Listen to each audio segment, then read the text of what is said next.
নমস্কার বন্ধুরা, আরও একটা নতুন ভিডিওর সাথে আপনাদের সবাইকে জানাই স্বাগত। আজকে নিয়ে চলে এসেছি বেশ কিছু টিপস। তো টিপসগুলো ফলো করলে অবশ্যই আপনাদের অনেক কাজে আসবে। আর ভিডিওটা যদি ভালো লাগে অবশ্যই লাইক করবেন, কমেন্ট করবেন, আর চ্যানেলটার সাথে সাবস্ক্রাইব করতে একটু ভুলবেন না। তো আমরা কিন্তু দোকান থেকে কিনে নিয়ে আসি হ্যান্ড ওয়াশ। তো হ্যান্ড ওয়াশ আমরা সবসময় প্রায় পাউন্স কিংবা বোতলে কিনি, কিন্তু মাঝে মধ্যে কিন্তু আমরা এরকম বড় পাউন্সও কিনে নিয়ে আসি। তো সেই জিনিসটা একসঙ্গে ব্যবহার না করে আমরা যদি এরকম আগের পুরনো একটা বোতলের মধ্যে আমরা এটা অল্প করে ভরে নিই, তাহলে কিন্তু আমাদের অনেক কাজে আসে। কারণ এই পাউন্স থেকে পড়ে যাওয়ার ভয় আছে। আর তার সাথে সাথে এই বোতলে যদি আমরা ভরে নিয়ে কিছুটা ভরে নিলাম আর পাউন্সটা রেখে দিলাম। এবার দেখুন আমি কিন্তু এরকম অল্প করে ভরে নিয়েছি, খুব বেশি করে নিইনি, কারণ হ্যান্ড ওয়াশটা কিন্তু অনেকটা গাঢ় হয়। তো তার মধ্যে আমি জল মিশিয়ে দিয়েছি, বেশ পরিমাণে জল মিশিয়ে দিয়েছি, ভর্তি করেই দিয়েছি। তারপর আমি খুব ভালো করে ঝাঁকিয়ে নেব। তো এমনভাবে ঝাঁকাবো যেন পুরোটাই একসঙ্গে মিশে যায়, তাহলে কিন্তু আমাদের অনেক দিন চলবে হ্যান্ড ওয়াশটা, আর অনেক টাকা সাশ্রয়ও হবে। এখানে নিয়ে চলে এসেছি পরের টিপস। তো আমরা বাজার থেকে কিন্তু সবজি কিনে নিয়ে আসি, বাজার থেকে হোক আর বাড়ি থেকেই হোক। সবজি যখন গাছ থেকে তোলা হয় তারপরেই কিন্তু সে শুকাতে শুরু করে। তো এই সবজিগুলো যদি আমরা ফেলে রাখি তাহলে কিন্তু সে আস্তে আস্তে শুকিয়ে যাবে।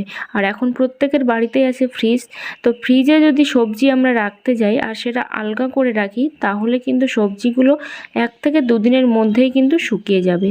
তাই এভাবে যদি আমরা একটা প্লাস্টিকের মধ্যে ভরে সেটা ফ্রিজে রাখতে পারি তাহলে অনেক দিন চলে। নিয়ে চলে এসেছি পরের টিপস। তো দেখুন একটা আমি প্রদীপ নিয়েছি এখানে, আর প্রদীপের এই মাঝখানে দেখতে পাচ্ছেন একটা ছোট্ট ছিদ্র, আর এই ছিদ্র দিয়ে কিন্তু আমাদের তেলগুলো গলতে থাকে। আর এই যে দেখতে পাচ্ছেন নীল হয়ে আছে, কারণ তেল গলে গলেই কিন্তু নীল হয়ে আছে। তো এটাকে আমরা কিন্তু খুব সহজে দূর করে ফেলতে পারি, কারণ তেল গলবে না আর তেলটাও কিন্তু অনেক দিন হবে। আর এক প্রদীপ তেল দিলে কিন্তু অনেকক্ষণ পর্যন্ত জ্বলবে। এটা আমি নিজে প্র্যাকটিস করি, কারণ এই প্রদীপ দিয়ে কিন্তু প্রচুর পরিমাণে তেল ঝরে, তেল নিচ থেকে আস্তে আস্তে গড়িয়ে কিন্তু পড়ে যায়। তো সেই জন্য একটা মোমবাতি জ্বালিয়ে নেব। জ্বালিয়ে নিয়ে আমি কিন্তু এভাবে মোমবাতির মোম গালিয়ে গালিয়ে কিন্তু প্রদীপের এই মাঝখানটাতে দিচ্ছি, যেন কোনো রকমভাবে ছিদ্রটা আলগা না থাকে। তো দেখুন ছিদ্রটা কিন্তু আলগা থাকবে না, এভাবেই কিন্তু একদম সুন্দর করে আর বেশি পরিমাণে দেব, যেন ছিদ্রটা বন্ধ হয়ে যায়। সাথে সাইড থেকেও কিন্তু বেশ কিছুটা জায়গা যেন জুড়ে যায়। তো সেভাবেই কিন্তু আমি প্রদীপের মধ্যে বাতিটা দিয়েছি। এবার আমি সরিষার তেল দেব। আমি কিন্তু এই প্রসেসটা অ্যাপ্লাই করি, আমি সবকটা প্রসেসই অ্যাপ্লাই করি, কিন্তু এইভাবে কিন্তু আমি প্রত্যেক দিন করি। যেদিন আমি প্রদীপটা ধুই তো সেই দিন কিন্তু আমি প্রদীপে মোমবাতিটা লাগিয়ে নিই, যেন তেলটা নষ্ট না হয় বা অপচয় না হয়। এবার আমি যখন প্রদীপটা জ্বালাবো, প্রদীপটা কিন্তু অনেকক্ষণ জ্বলবে, কারণ তেল শেষ হয়ে গেলে কিন্তু প্রদীপ জ্বলে না। তাই তেল শেষও হবে না আর প্রদীপটাও কিন্তু অনেকক্ষণ জ্বলতে থাকবে। চলে এসেছি পরের টিপসে। তো আমরা বাজার থেকে কাঁচা শাক সবজি সবই কিন্তু কিনে নিয়ে আসি। এবার বাজার থেকে কিনে নিয়ে এসে যদি আমরা ব্যাগের মধ্যে ভরে রেখে দিই তাহলে কিন্তু সেটা পচে যেতে পারে। আর কুমড়োর মাঝখানে দেখতে পাচ্ছেন এই যে ভোমরা, তো এটাও কিন্তু পচে যাওয়ার সবথেকে বেশি চান্স। তো আমরা যদি এরকম ব্যাগের মধ্যেও রেখে দিই তারপরেও কিন্তু এটা শুকিয়ে যাবে 1 থেকে 2 দিনের মধ্যেই, কারণ এখন হচ্ছে বর্ষাকাল আর বর্ষার সবজি শুকাতে কিন্তু সময় লাগে না। এখানে আমি ফ্রিজে একটা বাস্কেট নিয়ে নিয়েছি, আর এই বাস্কেটের মধ্যে এইভাবে আমি সবজিটা না রেখে এরকম একটা কাপড় দিয়ে দিচ্ছি। কাপড়টা একটু ফেড হয়ে গেছে, কিন্তু কাপড়টা কিন্তু ভালো কাপড় একদম। তো এভাবে আমি দিয়ে দিচ্ছি। দিয়ে দিলে সবজি থেকে যে রসটা বের হবে সেই রসটা কিন্তু এই বাস্কেটটার গায়েও লাগবে না, আর সাথে সাথে সবজিগুলো কিন্তু একদম টাটকা ফ্রেশ থাকবে। সবজিগুলো কিন্তু নষ্ট হবে না খুব তাড়াতাড়ি, আর দীর্ঘদিন যাবত কিন্তু ভালো থাকবে। আর আমি যদি শুধু সবজিগুলো বাস্কেটের মধ্যে দিয়ে দিতাম তাহলে কিন্তু সবজিগুলো খুব তাড়াতাড়ি নষ্ট হয়ে যেত, সাথে শুকিয়ে যেত। কারণ ফ্রিজে ঠান্ডা থাকে ঠিক আছে, কিন্তু ফ্রিজ কিন্তু খুব তাড়াতাড়ি শুষ্ক করে দেয়। তো এই সবজিগুলো কিন্তু খুব তাড়াতাড়ি শুকিয়ে যেত। তো এভাবে আমি ঢাকা দিয়ে দিলাম সবজিগুলো যেন ফ্রিজের যে ঠান্ডাটা সরাসরি যেন সবজির গায়ে না লাগে। এবার আমি কুমড়োটা এর ওপরে রেখে দিয়েছি, কুমড়োটা তাড়াতাড়ি খেয়ে নেব বলে। তারপরে চলে এসেছি আজকে লাস্ট টিপস।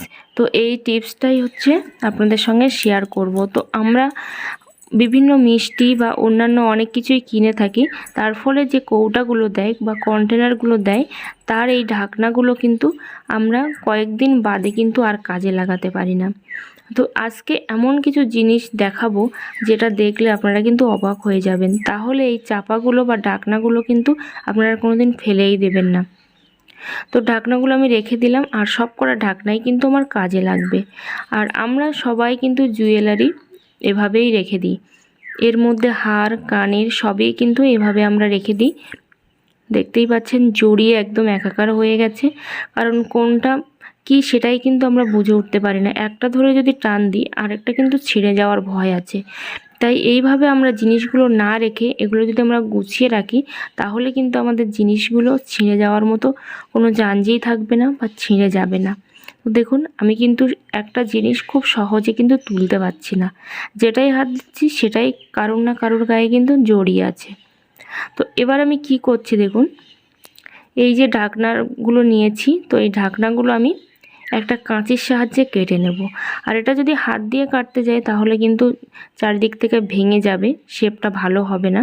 তারপরেও দেখুন একটু শেপটা খারাপ হয়ে গেছে। তো এটা আমি ভালো করে কেটে নেব কাঁচির সাহায্যে। পুরো ঢাকনাটাই কিন্তু আমি কাজে লাগাবো, একটুও কিন্তু ফেলবো না, পুরোটাই কাজে লাগাবো। আর দেখুন আমি এখন কি করি। তো এইভাবে ছোট ছোট করে নিচ্ছি, কারণ আমার ছোট হলেও চলবে, তো সেই জন্য কিন্তু আমি ছোট করে নিচ্ছি। এবার আমি ছোট করে ছিদ্র করে নিচ্ছি। তো এই টিপসটা জানা থাকলে কিন্তু আপনারা এই ঢাকনাগুলো আর কোনোদিনই ফেলবেন না।